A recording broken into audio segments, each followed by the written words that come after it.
It's a situation no officer ever wants to find themselves in. Taking someone's life is the last thing on our minds. But it's a situation that's always in the back of their heads. If somebody's coming at me or one of my officers with a knife, you stop that threat. If that means you have to take their life, then that's what you have to do. Authorities say the use of force is a very delicate but great responsibility local law enforcement wields, and a necessary tool. Our job in law enforcement is to protect the citizens of this county first and foremost. And unfortunately, there comes a time when we have to use force against another person to do that. Although each agency has its own policies when it comes to use of force tactics, the basic guidelines are essentially the same. Officers are always challenged. They're always thinking about ways to resolve scenarios, situations, however that may be, using the least amount of force. The lowest level of force an officer can use is what's called officer presence, just being at the scene, with verbal commands a step above that. If an officer shows up and the person begins to listen to him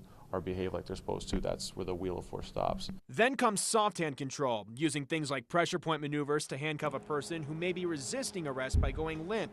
That's followed by hard hand control when a person becomes physically aggressive towards an officer, and things like pepper spray, hand combat, or tasers may be necessary to stop a threat.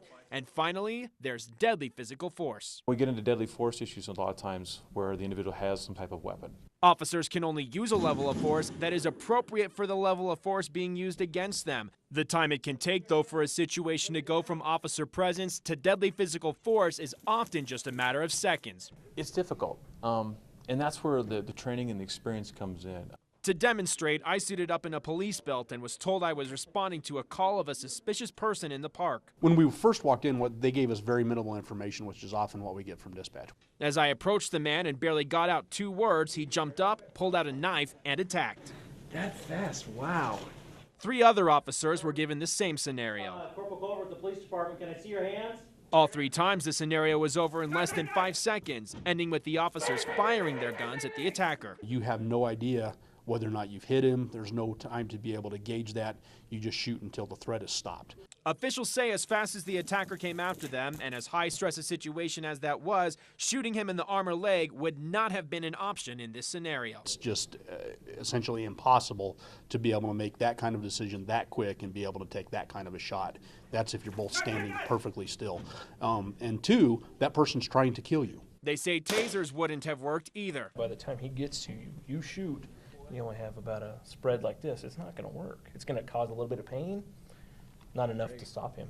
Deputy Garrett Henderson, a taser instructor for the Mesa County Sheriff's Office, says tasers are never substitutes for guns in a deadly force situation. It's not 100%. It doesn't always work. If you fail the taser and you get shot, what then?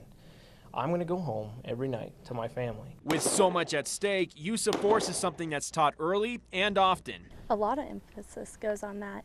You know, it's our lives in danger as well as the public's and our communities. So if we are not able to protect ourselves or the community, we're really no use. In order to meet state requirements, officers must retrain on different use of force tactics multiple times per year.